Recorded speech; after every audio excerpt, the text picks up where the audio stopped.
এখন আমরা এসেছি বৃন্দাবনে। আর বৃন্দাবনের এটা হচ্ছে শুনেছি কথা যে নৌকা বিহারে কৃষ্ণ বাঁশি দিয়ে নাকি একটা সরোবর করেছিল এবং সেখানে রাধাকে নিয়ে নৌকা বিহার করছিল। তো সেই জায়গাটায় এখন আমরা দাঁড়িয়ে আছি। এই জায়গাতে এই হচ্ছে মন্দির, এখানে মন্দির রয়েছে।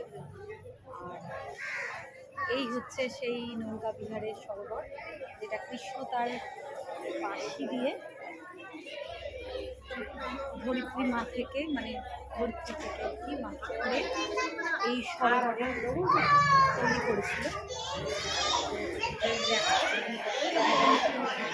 ভালো করে দেখাবো আমাদেরকে। এই হচ্ছে পুরো জায়গাটা। আমার পেছনে সরোবর, এই হচ্ছে সরোবর।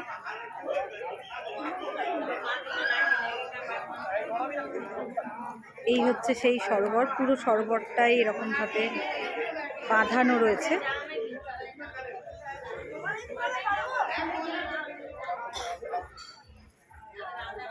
বুঝতে পারছো, এখানে প্রচুর মাছও কিন্তু রয়েছে। এই যে সবাই মুলটুরি দিচ্ছে মাছের জন্য, প্রচুর কিলবিল করছে এই সরোবরে মাছ, বড় ছোট প্রচুর বড় বড়, প্রচুর মাছে ভর্তি গোটা সরোবর। হ্যাঁ ঠিক আছে, এই হচ্ছে তার পাড়টা, সরোবরের ধারটা।